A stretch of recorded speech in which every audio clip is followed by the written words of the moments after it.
Subscribe करें हमारे channel को और बेल आइकन को दबाएं ताकि हमारे वीडियो आप तक सबसे पहले पहुंचे।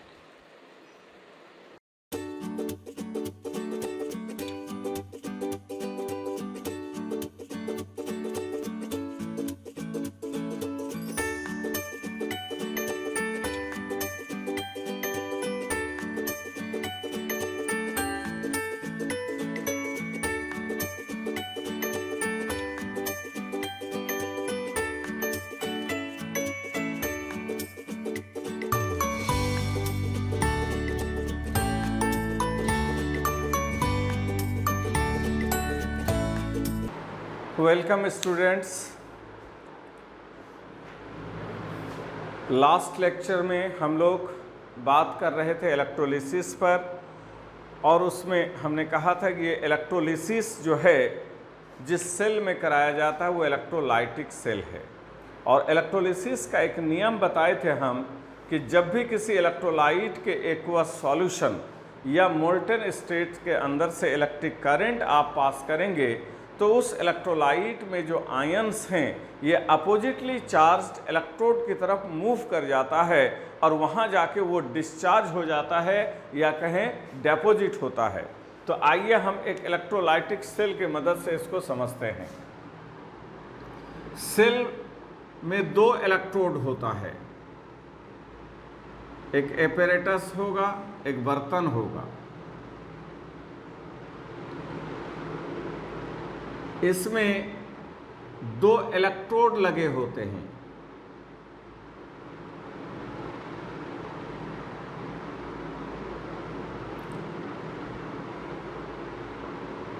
कोई भी मेटल का इलेक्ट्रोड ले सकते हैं। अगर कोई भी मेटल समझ में ना आए तो दो इलेक्ट्रोड ऑलवेज आपके पास है। एक है प्लेटिनम इलेक्ट्रोड और दूसरा है ग्रेफाइट इलेक्ट्रोड, जो कि इनर्ट इलेक्ट्रोड है, कहीं भी यूज हो जाएगा। ये दो इलेक्ट्रोड है। इसमें हम ले रहे हैं फ्यूज्ड NaCl। NaCl ये इलेक्ट्रोलाइट है हमारा। फ्यूज्ड NaCl, फ्यूज्ड माने मेल्टेड फॉर्म। NaCl को हीट करेंगे तो मेल्ट कर जाएगा। तो इस सॉल्यूशन में है क्या? तो इसमें है Na+ और Cl-, क्योंकि ये इलेक्ट्रोलाइट है। जो ही इसको फ्यूज करोगे, मेल्ट करोगे या पानी में घोलोगे तो ये NaCl बना हुआ नहीं रहेगा, ये टूट जाएगा। Na+ में, Cl- में। ये डिफिनेशन ही है इलेक्ट्रोलाइट का। जो पानी में घुलने के बाद या मेल्ट करने पर प्लस माइनस आयन में टूट जाता हो, वही इलेक्ट्रोलाइट कहलाते हैं। तो ये इलेक्ट्रोलाइट है, ये NaCl के फॉर्म में नहीं रहेगा, ये टूट जाएगा। तो इस घोल में लिए थे NaCl, लेकिन मेल्ट करने के बाद NaCl नहीं है, Na+ अलग है और Cl- अलग है। अब ये जो दो प्लेट है, करंट पास करने के लिए इसको हम लोग जोड़ेंगे। आप जानते हैं कि करंट पास करने के लिए कहीं पर आप सॉकेट लगाते हो, वहां से करंट लेने के लिए तो दो तार जाता है, एक प्लस एक माइनस तार जाता है। तो मान लीजिए ये तार हमारा माइनस है। बिजली में जैसे होता है ना, कहीं पर कनेक्शन देते हैं दो तार होता है, एक प्लस एक माइनस, और ये हमारा पॉजिटिव है। तो जो ही इसमें करंट पास करना आप शुरू करेंगे तो चूंकि इस प्लेट पर निगेटिव है तो ये जो सोडियम आयन है इस पर प्लस चार्ज है, तो ये इसके तरफ जाने लगेगा। ऑपोजिटली चार्ज, पॉजिटिव चार्ज है तो निगेटिव प्लेट की तरफ, और ये Cl- आयन इस प्लेट तरफ जाना शुरू कर देगा।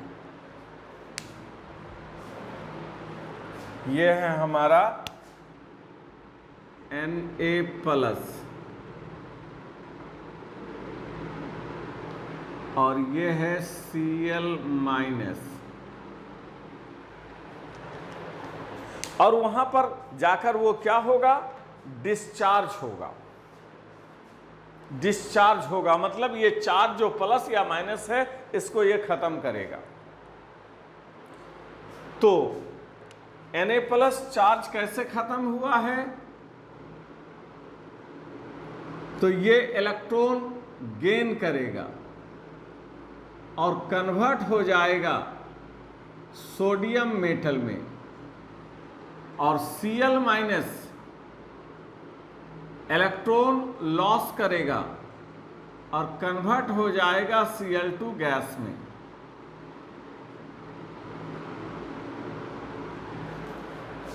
तो ये हो गया गेन ऑफ इलेक्ट्रॉन और ये हो गया लॉस ऑफ इलेक्ट्रॉन।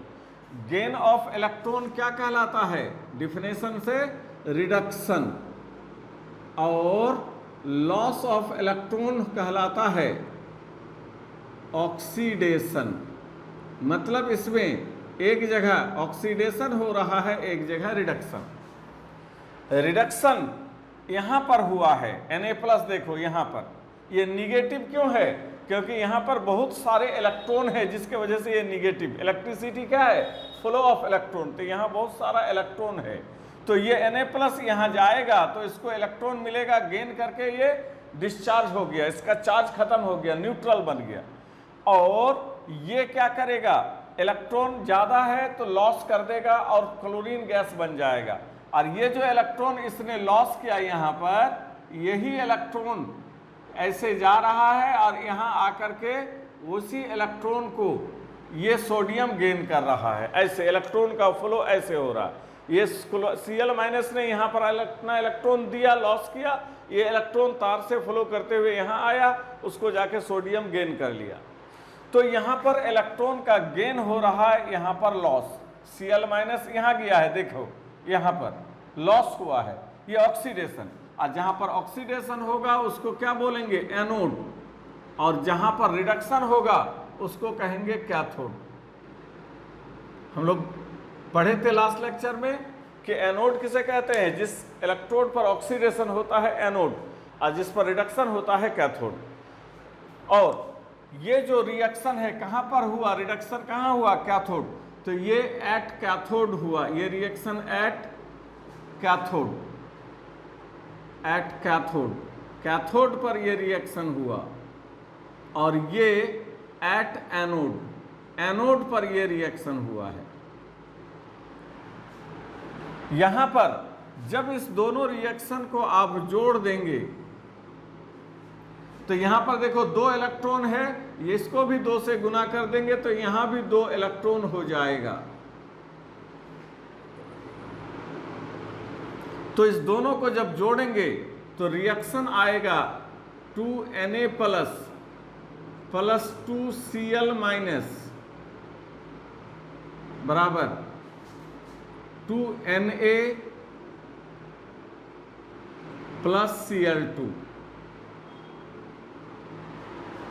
ये 2 इलेक्ट्रॉन कैंसिल हो जाएगा। याद रखना, कैथोड का रिएक्शन एनोड का रिएक्शन जोड़ते टाइम में उन रिएक्शन को इस तरह से मल्टीप्लाई करना ताकि इलेक्ट्रॉन कैंसिल हो जाए, और ये कहलाएगा सेल रिएक्शन।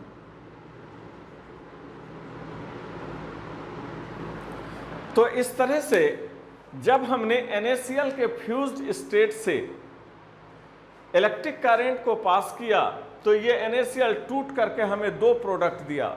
कैथोड पर सोडियम मेटल मिलेगा, एनोड पर क्लोरीन गैस।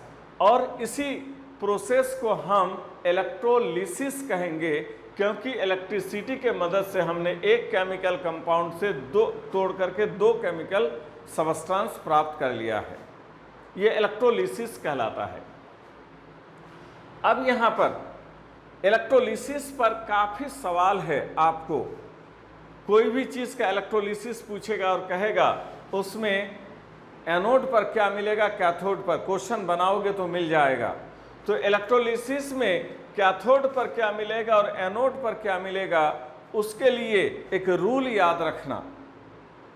यहाँ पर इंपॉर्टेंट रूल, ताकि आप क्वेश्चन को बना सको। Important rule,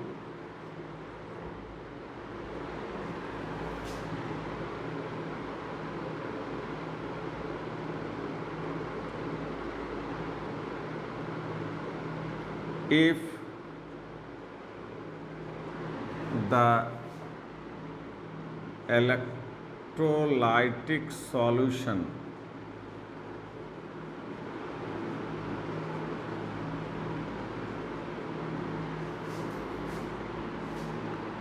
contains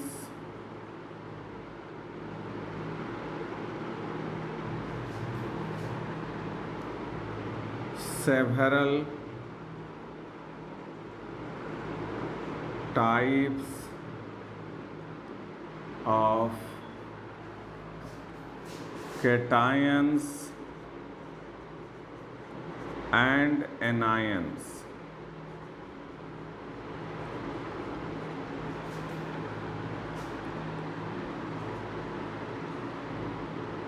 Only one cation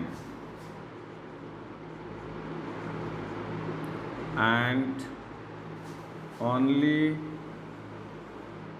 one anion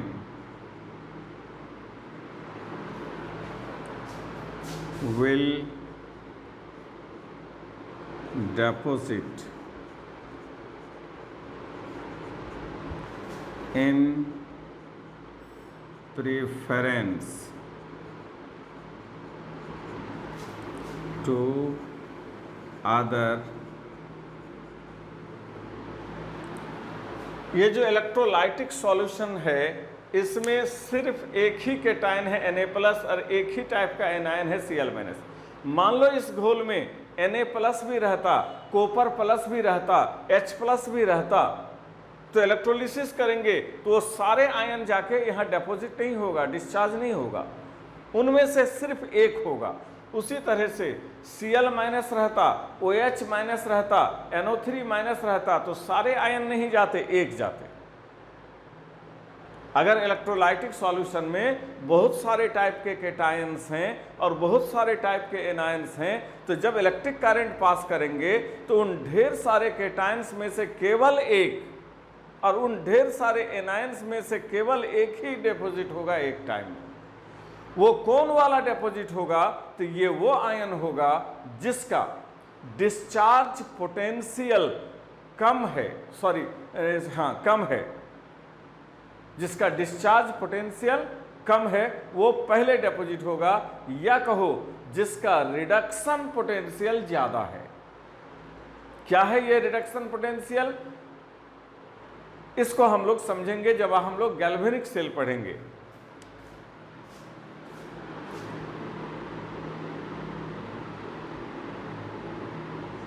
These ions should have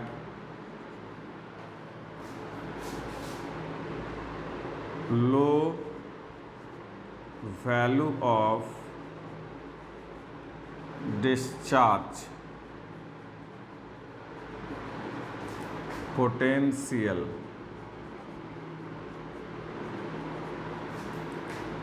or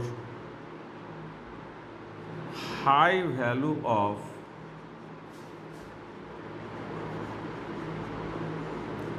reduction potential।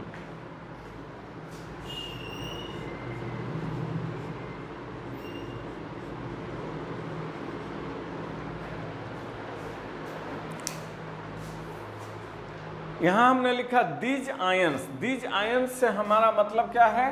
वो आयन जो डिपॉजिट होगा उन ढेर सारे केटायंस में जो केवल के एक केटायन है वो कौन सा होगा, या ढेर सारे एनायंस में से सिर्फ एक जो एनायन है वो कौन सा है? तो कहता है ये वो आयन है जिसका डिस्चार्ज पोटेंशियल कम होगा या जिसका रिडक्शन पोटेंशियल ज्यादा होगा। अब कौन रिडक्शन पोटेंशियल क्या है और किसका ज्यादा है, ये तो आगे चल के इस टॉपिक में आएगा। जब हम लोग गैल्वेनिक सेल पढ़ेंगे वहां पर इसको सीखेंगे हम लोग। लेकिन तब तक जब तक हमें ये रिडक्शन पोटेंशियल या डिस्चार्ज पोटेंशियल का नॉलेज नहीं है तब तक हम लोग क्वेश्चन कैसे बनाएंगे, उसके लिए यहाँ हम एक ऑर्डर बताते हैं, इसको ध्यान में रखिएगा तो भी क्वेश्चन बड़े आराम से बन जाएगा। याद रखिएगा, deposition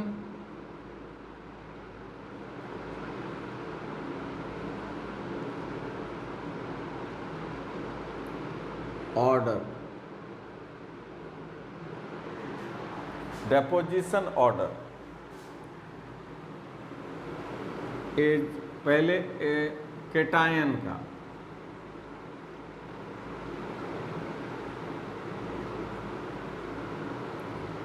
silver plus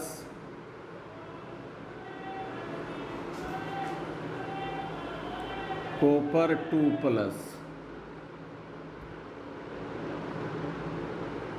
H plus Fe2 plus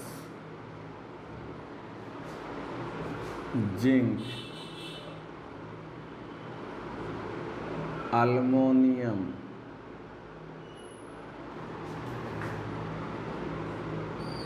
magnesium, potassium, sodium. मतलब अगर इलेक्ट्रोलाइटिक सॉल्यूशन में ये सारे आयन रहें तो जब इलेक्ट्रिक करंट पास करेंगे तो ये सारे आयन डिपॉजिट नहीं होगा, ये सिल्वर आयन होगा।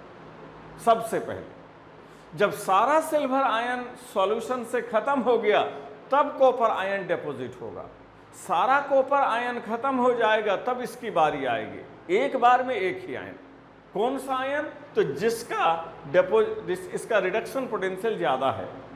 तो आप खाली ऑर्डर याद रखेंगे, इनमें से सबसे पहले ये डिपॉजिट होगा, उसके बाद ये, उसके बाद ये। कुछ आयन जिसका क्वेश्चन में आपको यूज होता है उतना का ही हमने यहाँ पर लिखा है, उतने ही आयन को ध्यान में रखेंगे तो आप बना सकते हो। उसी तरह से एनायन में सबसे पहले Cl माइनस, उसके बाद OH माइनस, उसके बाद NO3 माइनस, उसके बाद SO4 2 माइनस।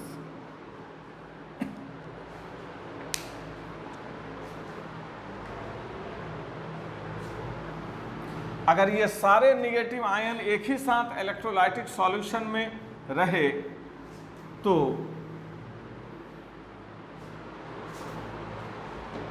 सबसे पहले Cl माइनस डिपॉजिट होगा। जब सारा Cl माइनस खत्म हो जाएगा तब OH माइनस की बारी आएगी, इसके बाद इसकी बारी। एक ही बार में सारा नहीं आने लगेगा, कोई एक आएगा। तो ये केटायन का डिपोजिशन ऑर्डर और एनायन का डिपोजिशन ऑर्डर आप याद रखिएगा। इससे क्वेश्चन आप बना सकते हो। जैसे एक question,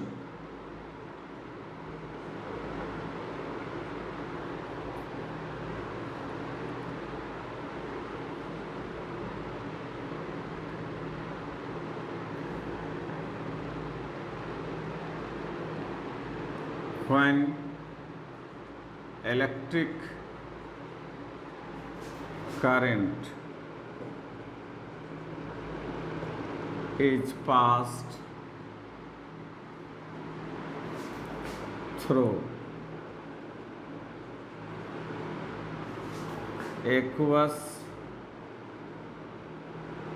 NaCl solution, the products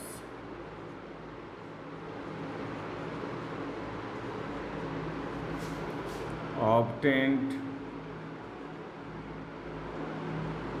at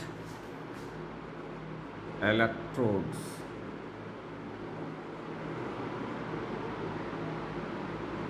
are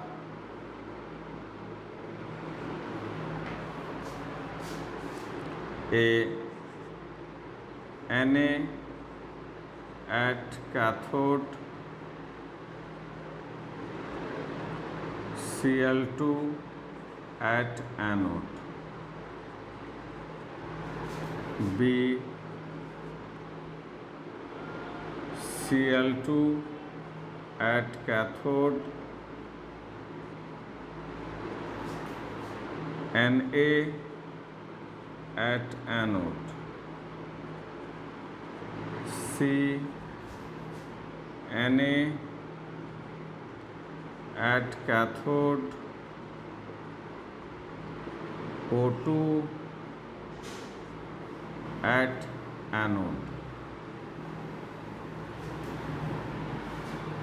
D O2 at cathode,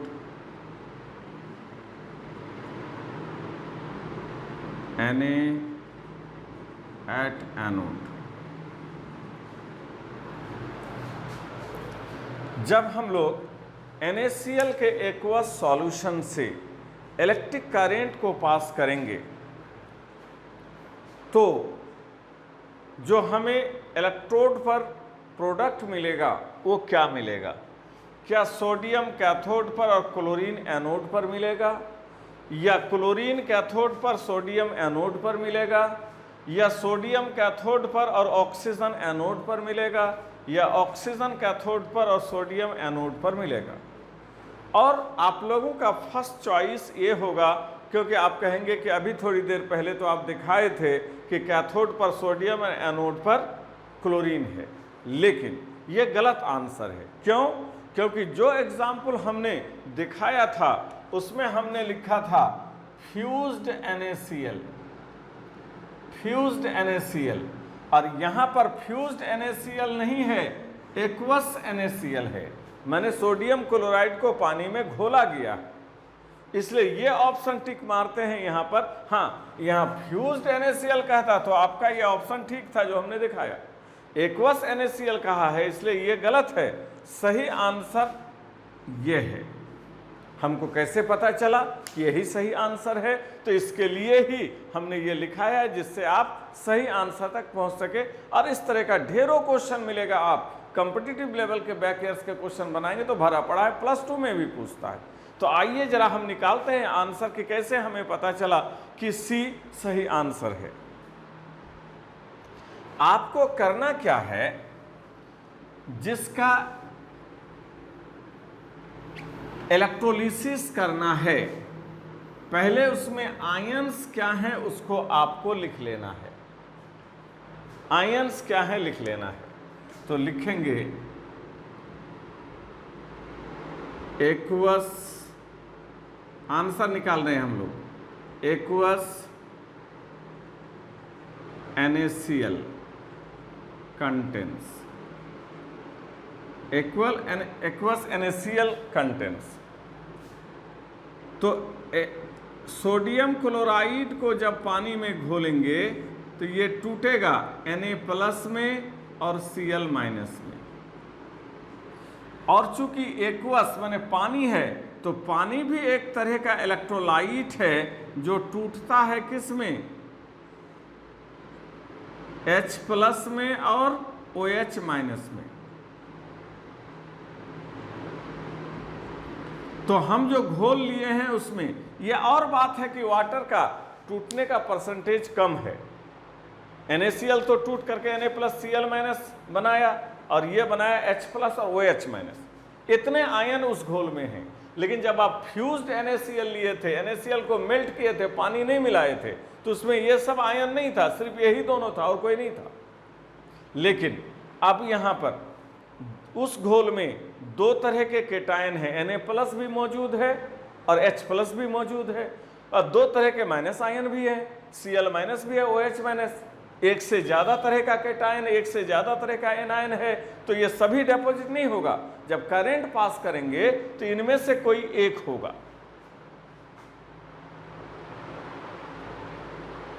इनमें कोई एक ही आयन डिपॉजिट होगा।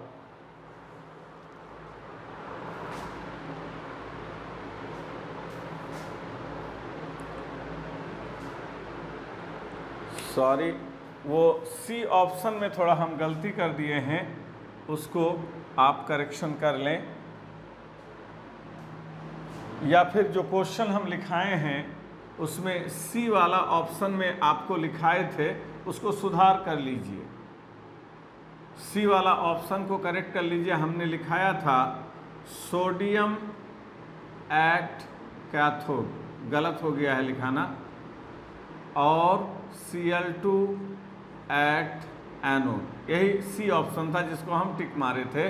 लेकिन ये सोडियम को हटा दीजिए, उसको कर दीजिए H2 at cathode and Cl2 at anode। H2 at cathode कीजिए, सी वाला ऑप्शन जिसको टिक मारे हैं, क्वेश्चन जो है पीछे करेक्ट कर लीजिएगा, ये वाला। तो यहां पर दो आयन है Na+ और H+, तो दोनों डिपॉजिट नहीं होगा, कौन पहले होगा? तो इस चार्ट में देखिए H+ यहां है और Na+ यहां, वो काफी बाद में होगा, तो पहले कौन हो जाएगा? H+। तो एट कैथोड कौन आएगा? H+ की Na+? तो H+, और H+ इलेक्ट्रॉन को गेन करके H2 गैस में कन्वर्ट होगा। और एट एनोड, एनोड में देखिए Cl- और OH- में पहले कौन? तो Cl-, OH- तो बाद में है। तो Cl- क्या करेगा? इलेक्ट्रॉन को लॉस करके क्लोरीन गैस में कन्वर्ट होगा। और इस तरह से कैथोड पर क्या मिला? हाइड्रोजन गैस, और एनोड पर क्लोरीन गैस। तो सी ऑप्शन में कैथोड पर हाइड्रोजन गैस और एनोड पर क्लोरीन गैस, इसको हम टिक मारेंगे। यहां पर कुछ एक्स्ट्रा पॉइंट आपके नॉलेज के लिए जो क्वेश्चन में पूछता है उसके लिए नोट कीजिए।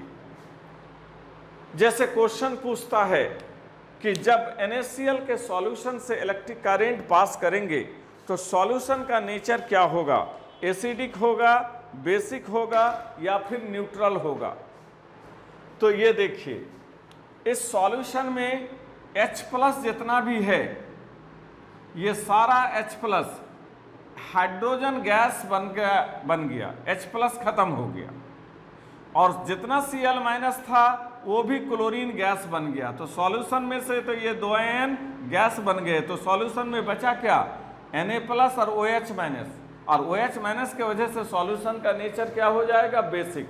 बहुत बार एग्जाम में पूछ चुका है आपको, तो यहाँ पर ये पॉइंट नोट करके रखिए क्वेश्चन बनाने के लिए। द सॉल्यूशन, प्रोडक्ट तो ये मिला, उसका दूसरा इफेक्ट ये हुआ, द सॉल्यूशन बिकम्स बेसिक, या कहेंगे pH ऑफ सॉल्यूशन इंक्रीजेज।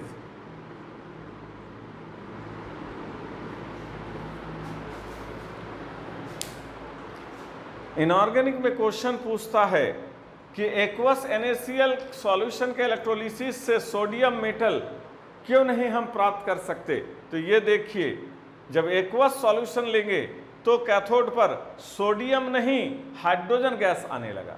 अगर सोडियम मेटल प्राप्त करना है तो फ्यूज्ड NaCl लेना होगा, एक्वस NaCl के इलेक्ट्रोलिसिस से सोडियम मेटल नहीं मिलेगा। तो ये बात भी ध्यान में रखिएगा, sodium metal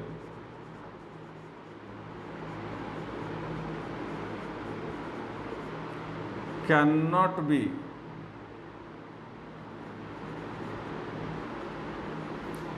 obtained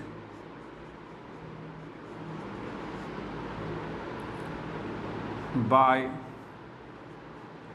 electrolysis of aqueous NaCl।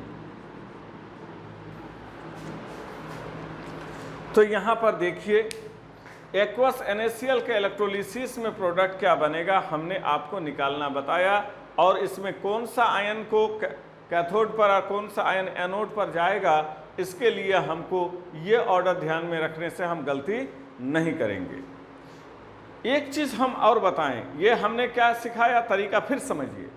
जिसका इलेक्ट्रोलिसिस करना है उसके आयन्स क्या क्या हैं लिख देना है।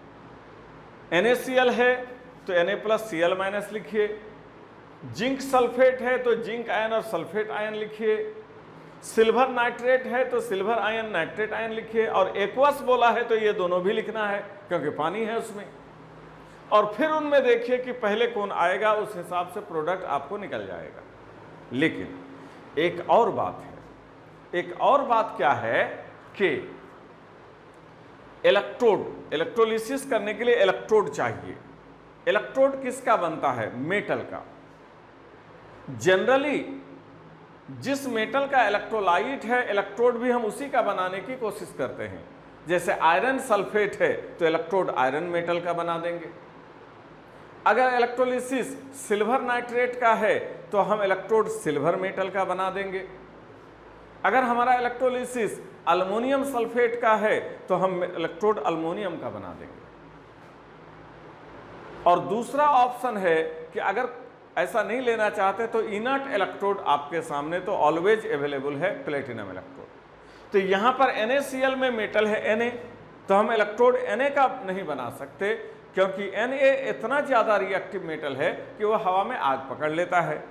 तो जब उस मेटल का इलेक्ट्रोड बनाना आपके लिए संभव नहीं है तो आप इनर्ट इलेक्ट्रोड ले सकते हो। तो इसमें इलेक्ट्रोड कौन सा लिया जाता है? इनर्ट वाला, प्लेटिनम इलेक्ट्रोड लिया जाता है। इस इलेक्ट्रोलिसिस में प्लेटिनम इलेक्ट्रोड।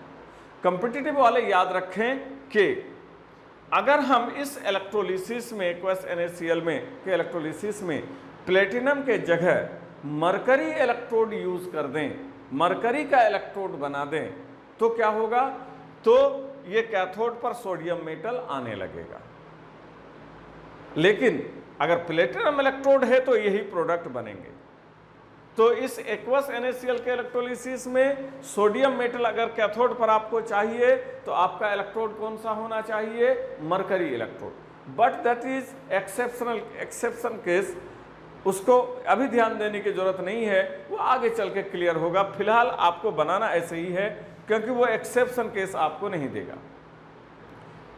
अब यहां पर इलेक्ट्रोलिसिस का एक एग्जाम्पल हमने आपको बताया, एक एग्जाम्पल और हम इसमें डिस्कस करने के बाद इसको आगे बढ़ेंगे। अभी हम सिर्फ आपके सामने इलेक्ट्रोलिसिस को डिफाइन किए हैं और इलेक्ट्रोलिसिस में प्रोडक्ट किस तरह से निकाले जाते हैं उसको हम दिखा रहे हैं। जिसमें एग्जाम्पल में एक इलेक्ट्रोलिसिस हमने दिखाया था फ्यूज्ड NaCl का, और दूसरा इलेक्ट्रोलिसिस हमने यहाँ पर दिखाया एक्वस NaCl का। फ्यूज्ड NaCl में हमारा प्रोडक्ट क्या था? सोडियम मेटल और chlorine.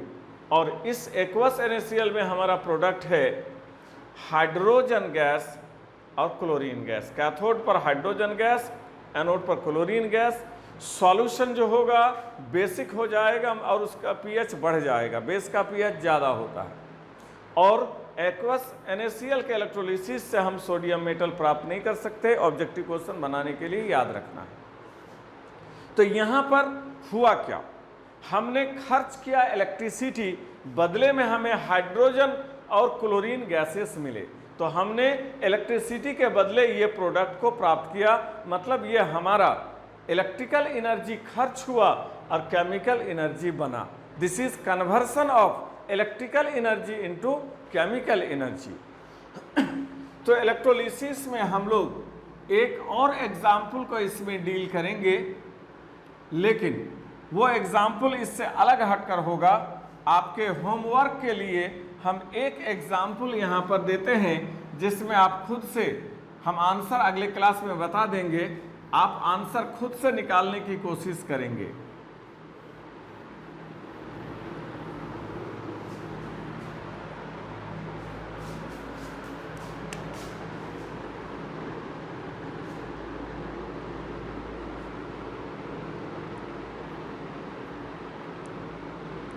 The product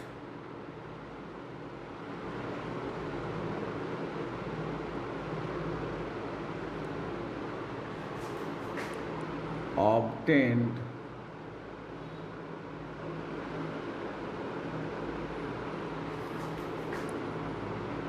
by electrolysis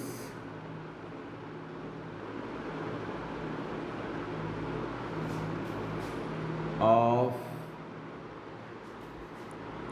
dilute H2SO4 are A hydrogen and oxygen. Hydrogen and SO2. Oxygen and SO2. Hydrogen and sulfur.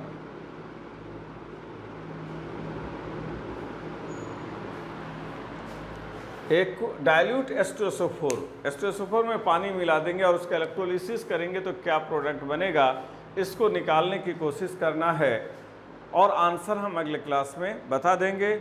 और एक एग्जाम्पल जो और भी ज़्यादा इम्पॉर्टेंट है, नेक्स्ट क्लास में हम लोग, नेक्स्ट लेक्चर में हम लोग उसको डिस्कस करेंगे। आज के लिए इतना ही।